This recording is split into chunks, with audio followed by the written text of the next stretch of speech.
passe à l'offensive. Une plateforme pour signaler les actes malveillants sur la toile voit le jour. Baptisée Diamasutra, elle promet de protéger les internautes. Présentation en présence d'experts. Le capitaine du Sili national Nabi Keïta, en visite au centre Sogué, partage des moments précieux avec les passionnés à l'occasion de la célébration de la Journée internationale de l'enfance, un engagement humanitaire au-delà du sport. Mesdames et messieurs, bonsoir, vous êtes les bienvenus dans cette nouvelle session d'information. La préfecture de Lola a accueilli un atelier national pour la préservation de l'environnement. Ce dernier visait la validation du plan d'aménagement et de gestion de la réserve de biosphère des Monts Nimba. Un site d'une richesse écologique exceptionnelle. L'événement a rassemblé des acteurs des secteurs miniers, de la société civile, des ONG environnementales, des partenaires financiers ainsi que des autorités locales. Mohamed Salupaya, Lamine Diallo, reportage. Le plan d'aménagement et de gestion présenté lors de cet atelier vise à assurer une gestion durable de la réserve de biosphère de Monts Nimba tout en créant un cadre stratégique pour protéger les écosystèmes forestiers de cette zone classée patrimoine mondial de l'UNESCO. L'objectif est de préserver la biodiversité exceptionnelle des Monts Nimba. Ce n'est pas seulement donc un trésor national, les Monts Nimba, mais également une responsabilité collective à l'échelle mondiale. C'est justement ce qui nous interpelle pour prendre nos responsabilités, parce que nous avons un devoir de reddition de comptes face à l'humanité. Aujourd'hui, je me réjouis que ce document de planification, de mise en œuvre et de politique de la réserve de biosphère de Monts Nimba est finalisé et soumis à vos appréciations. La gestion durable de la biodiversité des Monts Nimba réside essentiellement dans les activités de développement communautaire. Dans ce site, nous y rencontrons beaucoup d'activités, à savoir les activités d'extraction minière, des activités des grands projets de développement, ainsi que tout ce qui menace la nature. Financé par l'Union européenne, ce projet représente un tournant décisif dans la gestion de la réserve de biosphère de Monts Nimba. Il incarne un modèle de collaboration entre les différents acteurs impliqués dans la préservation de la nature et le développement durable des territoires environnants. Notre présence à cet atelier de validation témoigne notre engagement à contribuer résolument qu'à chaque fois que l'on recrée de la biodiversité, on protège nos populations du dérèglement climatique. Les Monts Nimba, véritable trésor écologique, méritent d'être protégés pour les générations futures. Au cœur du massif du Fouta Djallon, dans le district de Soloya, la vie s'organise autour de ces 8 précieuses têtes de source, véritables joyaux naturels. Une mission du ministère de l'Énergie, de l'Hydraulique et des Hydrocarbures s'est rendue sur place, accompagnée du projet de gestion intégrée des ressources naturelles. Objectif, sensibiliser les communautés locales à l'importance de préserver ces richesses hydriques tout en leur donnant les moyens d'en tirer profit. Des intrants agricoles ont été distribués pour encourager le maraîchage, une activité pour la sauvegarde de la biodiversité dans cette région stratégique. Ibrahim Lefofana, Silati Kourouman nous en disent plus. À Farana, le district de Soloya est au cœur du massif du Fouta Djallon. Bâti au pied du mont Kunkumbalia, il regorge 8 têtes de source du massif, y compris le marigot Labatara. Depuis 2014, des actions de protection de l'écosystème sont réalisées. En témoignent ces 4 hectares reboisés par le ministère de l'Énergie, de l'Hydraulique et des Hydrocarbures et son partenaire technique, le projet de gestion intégrée des ressources naturelles du massif du Fouta Djallon. Ces paysans qui sont là sont en train de protéger eux-mêmes avec leurs propres moyens les têtes de source, avec l'appui aussi de certains bailleurs de fonds comme le FEM et puis la FAO et puis les autres comme le PNUD, et accompagné par les ministères sectoriels comme le ministère de l'Énergie, Hydraulique et Hydrocarbures et le ministère de l'Environnement et du Développement durable. Ici, l'amélioration des conditions de vie des communautés riveraines préoccupe le ministère de l'Énergie, de l'Hydraulique et des Hydrocarbures. Elles sont d'abord sensibilisées sur la protection de l'environnement avant de recevoir par la suite des équipements et autres intrants agricoles. Nous sommes là pour la remise des intrants agricoles, des semences et des tricycles et les outillages agricoles. Et au nom du ministère de l'énergie hydraulique et hydrocarbures et au nom du monsieur le ministre Aboubakar Kamara, nous sommes ici pour aider la population de Soleya. Nous sommes réconfortés par les efforts du président général Mamadi Doumbouya. Nous le remercions. Nous remercions également le ministre Aboubakar Kamara. Et nous promettons que nous allons les utiliser à bon escient. Cette remise chapeautée par le coordinateur pays du projet de gestion intégrée des ressources naturelles du massif du Fouta Djallon s'est déroulée en présence des autorités de la sous-préfecture de Marela et la direction préfectorale de l'agriculture. Un don composé de semences et d'engrais pour préserver ce patrimoine écologique en faveur des générations présentes et futures. L'ONG Ressources naturelles sans pauvreté a lancé 2 projets pour le développement durable en Guinée, le projet d'appui aux communautés de Simandou et le projet paysage durable en Guinée. Ces initiatives visent à renforcer la résilience des populations locales dans les régions de la Basse-Guinée, Haute-Guinée et Guinée forestière. Financés par l'ambassade des États-Unis, ces projets mobilisent les autorités locales, la société civile et les entreprises minières. Noumousso Diakité. Dans le cadre du premier projet, les communautés locales sont au centre des actions visant à les informer, les sensibiliser et à renforcer leurs capacités afin de bénéficier des retombées positives du secteur minier tout en protégeant l'environnement et les droits des populations. Le choix porté sur les communautés de Simandou s'explique par des raisons bien fondées. Pourquoi Simandou? Nous savons qu'aujourd'hui le pays est en voie d'exploitation de l'ensemble de ses ressources minières et principalement ce minerai de fer de classe mondiale. Donc il y a lieu de faire comprendre aux communautés l'ensemble des impacts liés à l'exploitation minière, mais également les bénéfices qu'ils peuvent avoir afin de les préparer à mieux les gérer. Par ailleurs, le projet paysage durable en Guinée vise à promouvoir une durable des ressources naturelles et de l'environnement. Ces actions sont concentrées dans 3 régions spécifiques du pays, la Guinée maritime qui est riche en bauxite, la Haute-Guinée connue pour son exploitation aurifère et la Guinée forestière où se trouvent les importantes réserves de minerais de fer de Simandou. Quand on parle de paysage durable, on parle de notre environnement immédiat. Donc nous comptons accompagner les communautés pour être résilients face à tout ce qu'on appelle changement climatique.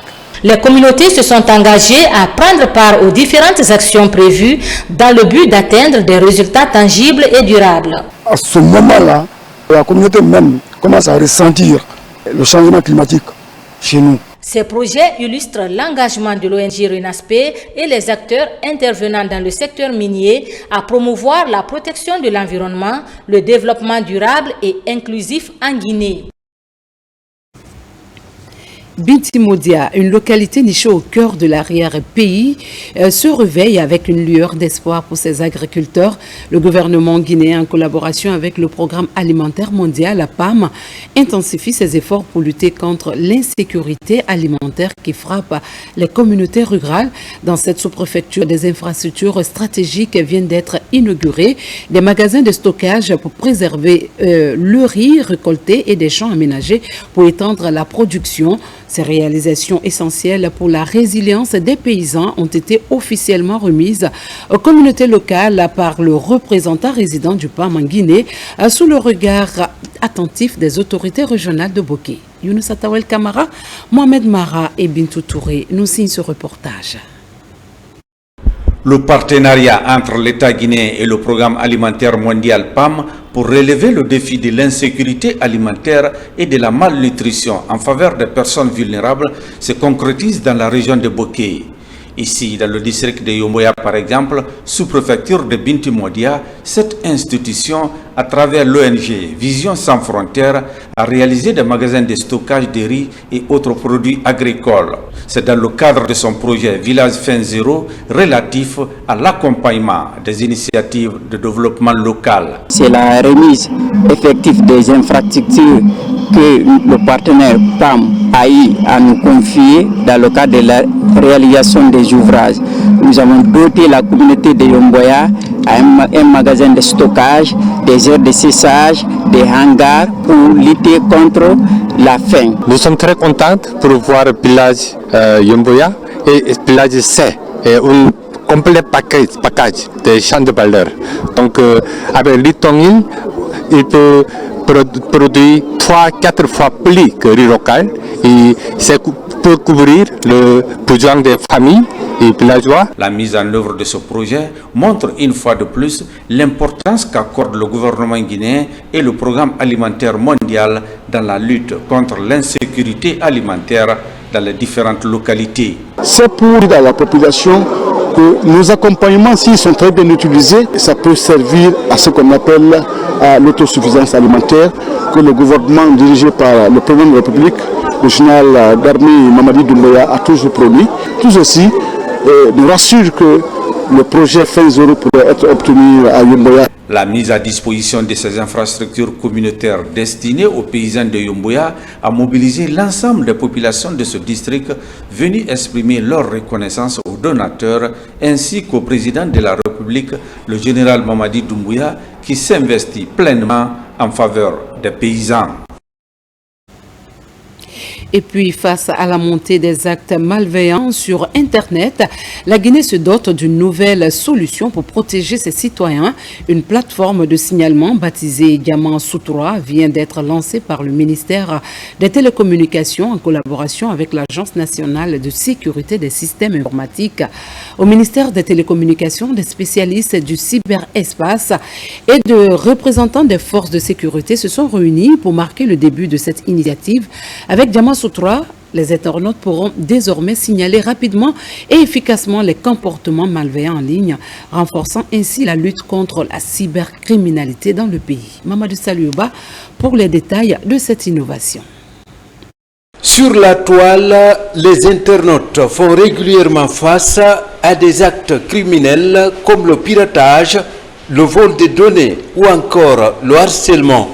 Pour sécuriser le cyberespace, le ministère des Postes de Télécommunications, à travers l'Agence nationale de sécurité des systèmes informatiques, lance la plateforme nationale de signalement des actes de cybermalveillance.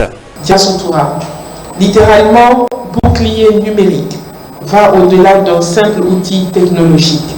C'est un symbole de résilience nationale. Elle représente notre engagement collectif à construire un cyberespace de confiance où chaque citoyen guinéen peut évoluer en toute sécurité. Dénommée Diamant Soutoura, la plateforme de signalement des actes de cybermalveillance prend en compte tous les actes de cybercriminalité. Le lancement de cette plateforme devrait améliorer la sécurité des internautes. Grâce à un centre d'appel intégré, cette plateforme permettra à chaque individu, chaque entreprise, chaque institution de signaler rapidement toute attaque et d'obtenir une assistance efficace, peu importe la langue de communication en République de Guinée. Ce projet s'inscrit dans la vision stratégique du président de la République, le général d'armée Mamadi Doumbouya, qui aspire à faire du numérique un pilier central de notre développement national, conformément à sa vision Simandou 2040. Face au développement du numérique en Guinée, le ministère des Postes, des Télécommunications et de l'économie numérique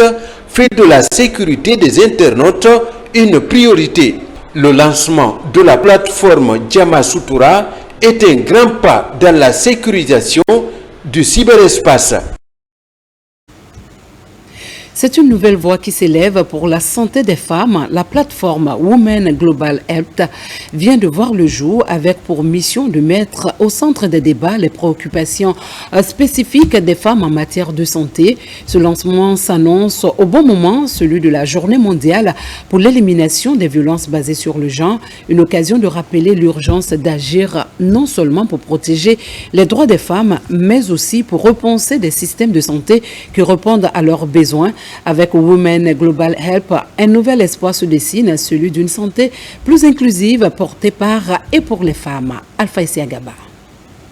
La gente féminine est peu représentée dans les instances de prise de décision. C'est du moins le constat de certaines organisations de défense des femmes. À Conakry, la plateforme Women in Global Health est désormais lancée. Elle prend justement en compte les préoccupations des filles et femmes de Guinée. Cette rencontre, c'est pour lancer la plateforme Women in Global Health, qui est donc les femmes leaders en santé mondiale, qui regroupe les compétences féminines à travers une plateforme mondiale et par laquelle on procède à des plaidoyers pour donner l'accès à des postes de responsabilité dans le secteur de la santé aux femmes parce qu'elles occupent 70% du personnel médical, mais moins de 25% de responsabilité leur revient. La COFEL veut faire des femmes des principales actrices de lutte contre les problèmes qui freinent leur épanouissement. À la cérémonie de lancement, des satisfecits ont été remis à plusieurs acteurs impliqués dans le combat des femmes. Très ému de recevoir cette distinction de la part du COFEL. Et vraiment, c'est la reconnaissance d'un parcours qui a été un peu agité à cause du fait qu'il fallait changer les attitudes, il fallait changer les connaissances, il fallait changer les croyances. Ce n'était pas facile, mais nous avons tenu pendant 40 ans. Les attentes de la plateforme, justement, c'est de pouvoir s'assurer qu'il y a la promotion du leadership féminin. Ensuite, que nous puissions faire un mentorat pour les jeunes, les personnes les plus jeunes. Et ensuite, qu'on s'assure qu'il y a des efforts de plaidoyer en faveur du changement. Des campagnes de sensibilisation sont planifiées par la COFEL. Women in Global Health se veut donc un acteur clé dans la promotion de la santé des femmes en Guinée. Toujours dans l'actualité nationale, à Conakry, dans la commune de Ratoma, l'espoir prend forme pour des dizaines de familles. Le Fonds de développement social et de l'indigence poursuit son engagement en faveur des plus démunis. 76 malades indigents ont reçu leur titre de prise en charge sanitaire gratuite. Une initiative portée par le président Mamadi Doumbouya dans le cadre de sa vision d'amélioration des conditions de vie des populations vulnérables. Un geste humanitaire qui redonne sourire et dignité à ceux qui en avaient tant besoin. Son Assagno pour les détails. Le service humanitaire de l'État, le Fonds de développement social et de l'indigence, poursuit sa mission de prise en charge sanitaire gratuite. Une assistance qui a permis à un bon nombre de malades indigents de recouvrer la santé. Dans la commune de Ratoma, 76 malades indigents bénéficient d'une prise en charge sanitaire gratuite sélectionnée après une enquête sociale parmi 91 dossiers. C'est avec une immense joie et un profond sens de responsabilité que nous sommes réunis pour marquer un acte concret d'humanisme et de préoccupation envers les personnes les plus vulnérables de la commune de Ratoma. Cette démarche va dans le sens visionnaire et ambitieux de son Excellence, le président de la République de Guinée, général Mamadi Doumbouya. Un homme d'État dont l'engagement sans faille pour la justice sociale et le développement des communautés guinéennes ne cesse de nous inspirer. Nous, soldats de la protection sociale, tenons à rendre un hommage à Madame Charlotte Daffé, ministre de la Promotion féminine et de l'enfance et des personnes vulnérables, pour son engagement indéfectible pour cette noble mission. Au nom de la population de Ratoma, nous disons merci au ministère de la Promotion féminine de l'enfance et des personnes vulnérables et à la Direction générale du Fonds de développement social et de l'indigence pour cette cérémonie de prise en charge des malades indigents. Je voudrais vous rassurer de ma disponibilité à accompagner toutes les initiatives visant à lutter contre la pauvreté extrême dans la commune de Ratoma. Grâce à la volonté du président Mamadi Doumbouya, le Fonds de développement social et de l'indigence redonne le sourire aux citoyens malades en situation de vulnérabilité. J'étais malade, j'ai parti à l'ambassade de Côte d'Ivoire pour partir à l'hôpital. Il m'a dit que c'est la suffisance rénale. Je vous remercie Mamadi Doumbouya beaucoup. Que Dieu vous bénisse. Je suis contente de Mamadi Doumbouya. Mon président, grâce à vous, je vais guérir. Je suis contente de vous. Merci. À cela s'ajoute le registre social unifié où sont regroupés dans la base de données les noms de plus de 4 millions de personnes sélectionnées pour bénéficier des programmes sociaux. Autre sujet d'actualité, la Guinée se lance dans une ambitieuse démarche pour lutter contre le dopage dans le sport. Le ministère de la Jeunesse, en collaboration avec l'UNESCO, a réuni tous les acteurs du sport pour évaluer la situation actuelle et assurer le respect des conventions internationales. Cette initiative vise à garantir le respect des conventions internationales signées en matière de lutte antidopage. Présidé par le ministre de la Jeunesse, l'événement a également vu la participation de l'ambassadeur de la Guinée en France. Moussa Komara nous en dit plus.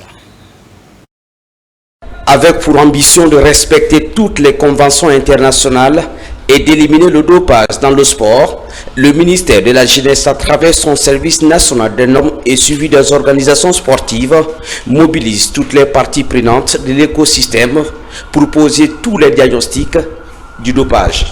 Nous avons une convention internationale que la Guinée a ratifiée et évidemment nous avons une commission nationale depuis plus de 20 ans qui existe. Alors il était important lors de nos séjours à l'UNESCO au mois de juillet pendant les Jeux Olympiques, demander qu'on vienne évaluer notre écosystème et qu'ensemble qu'on établisse un programme pour nous mettre à jour par rapport aux enjeux du dopage. Depuis 2003, la Guinée a ratifié la convention sous les auspices de l'UNESCO. L'UNESCO, à travers son secrétariat exécutif, salue les efforts du gouvernement guinéen et espère se rassurer tout de même du respect des engagements. La convention a pour vocation de ne pas sanctionner, mais de regarder les faiblesses des États et se dire comment on vous aide à faire en sorte que les faiblesses soient corrigées. J'aimerais joindre ma voix à celle de l'ensemble du gouvernement pour remercier l'UNESCO de nous avoir offert cette opportunité que nous accueillons avec suffisamment d'honneur et de sens de responsabilité et dont l'objectif vise à terme de faire de Conakry un centre régional sur le diagnostic de l'antidopage dans le sport. Cette rencontre est une première depuis la ratification de la Convention internationale contre le dopage par la Guinée il y a 21 ans. 4 groupes de réflexion sont constitués pour passer en revue tous les aspects et la rencontre dure des jours.